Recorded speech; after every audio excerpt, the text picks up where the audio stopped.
For 12 long years, Maria Alonso moved quietly through the marble halls of the Langford mansion, her presence as unnoticed as the wind that whispered through the high glass windows. Each morning began the same, the soft hiss of the coffee machine in the grand kitchen, the echo of her mop on the tiled floors, and the sound of her own heartbeat as she reminded herself, just one more day.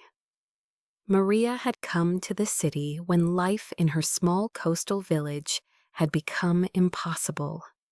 Her husband had disappeared at sea, leaving her with debts and a daughter to feed.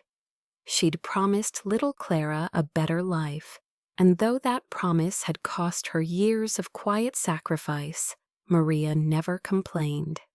To the staff, she was simply the maid who never spoke much, but never failed to show up.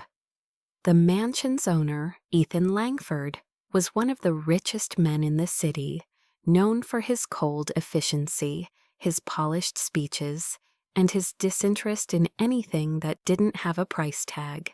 He rarely spoke to the staff. On the rare occasions he did, his tone was clipped and detached. To Maria, he was a silhouette, a figure seen from afar, never meant to be known. But sometimes, when she dusted the family portraits in the hallway, she'd pause by one in particular, a photo of a smiling young boy with his mother. The mother's kind eyes always seemed to follow her, and Maria wondered if the woman had ever known what loneliness could feel like, even in a palace. Clara grew up away from all this in a small rented room Maria could barely afford, near the edge of the city. Every evening, Maria would take the bus home, bringing with her the scent of polish and lemon soap. And every night, Clara would greet her with the same words. "Did they treat you well today, Mama?" Maria would smile, tired but firm. "They don't need to treat me, my love. They just need to pay me." Life was quiet, predictable, and numb until the morning Maria found the letter. It was an ordinary Thursday, and she'd been assigned to clean Mr. Langford's private study, something the senior housekeeper rarely allowed anyone else to do. "Don't touch his desk," she'd warned. "Just dust around it. The man's got a temper if he finds anything out of place." Maria nodded, as always. But when she entered the study, she noticed something strange. A single envelope lay on the desk, sealed but slightly crumpled, as if someone had changed their mind about sending it.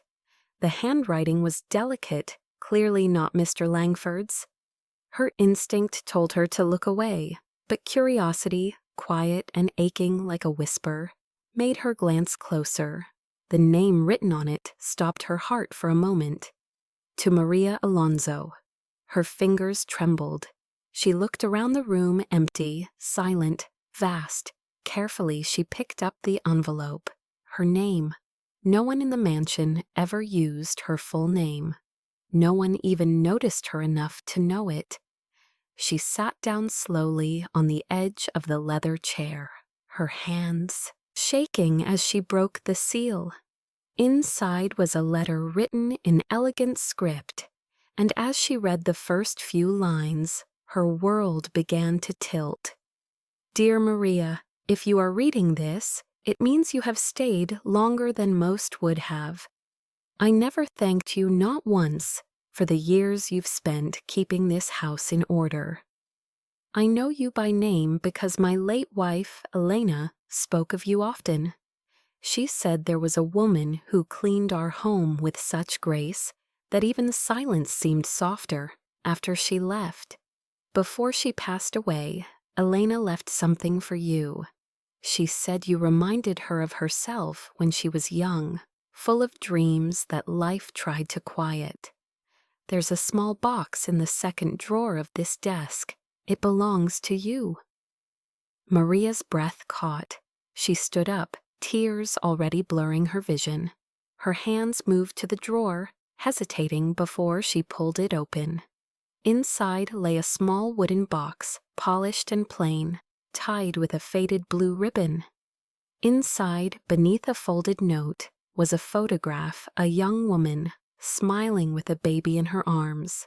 On the back, in neat handwriting, it said, "To the woman who never forgot to care, even when no one cared for her." Beneath the photo was something even more shocking, an envelope with a check. The number so large that Maria's knees almost gave out. The note inside the box read, "Use this to begin again. Don't let your life end in service to someone else's walls. Elena Langford." Maria sat there for a long time, her tears falling silently onto the letter. For the first time in 12 years, she felt seen, as if someone had looked straight through the uniform, the silence and the years of invisibility, and found her. When Mr. Langford returned later that evening, Maria tried to find the words. She waited by the door of his study, trembling slightly. He looked surprised to see her, but his gaze softened when he noticed the letter in her hand. "You found it," he said quietly. "I wasn't sure if you ever would." Maria blinked. "You knew?" He nodded slowly. "Elena made me promise to leave it for you. I couldn't bring myself to tell you. It felt like letting go of her all over again." There was a silence, deep, full, human. Maria looked at him, really looked at him, and saw not the billionaire she'd built walls around, but a man who'd lost more than money could ever replace. "She was kind," Maria whispered. "She was," he replied, "and she believed kindness shouldn't die with her." That night, Maria walked home differently. Her bag was light, but her heart was full with something she hadn't carried in years: possibility.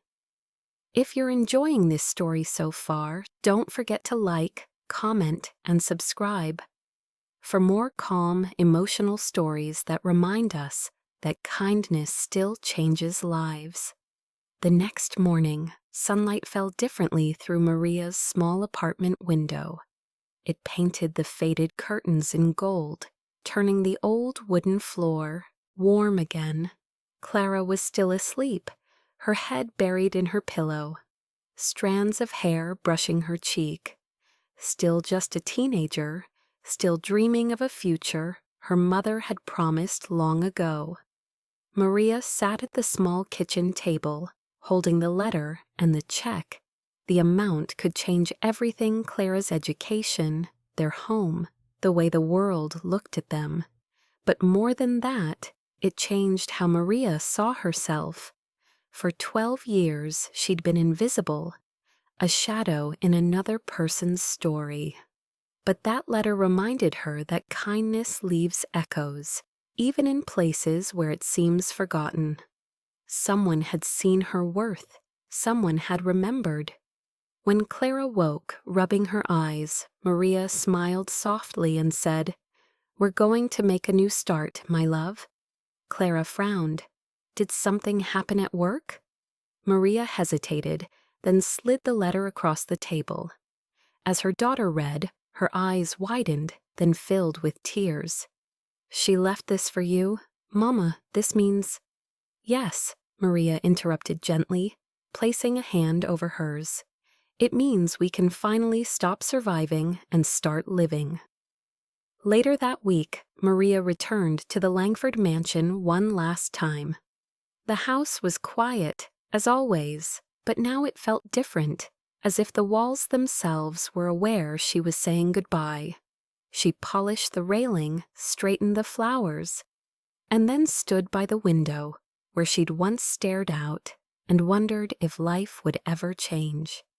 Ethan Langford found her there, wiping her hands on the same old apron she'd worn for years. "Leaving so soon?" he asked softly. Maria smiled.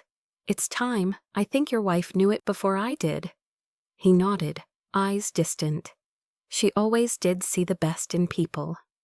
"She saw the best in everyone," Maria replied. even in those who'd forgotten to see it in themselves. He handed her a small envelope. Inside was a folded letter in Elena's handwriting once more. Maria, if you're reading this, it means you're free. Don't waste another day doubting your worth. You've given years to this house. Now give the rest to yourself. Maria pressed it to her heart. Tell her, thank you, she whispered, voice trembling. I think she already knows, Ethan said with a sad smile. And Maria, thank you for being her reminder that kindness still exists. Outside, the afternoon sun bathed the street in a golden glow. As Maria and Clara walked hand in hand toward the bus stop, Maria looked up for the first time in years and didn't feel small. The city wasn't cruel anymore. It was waiting.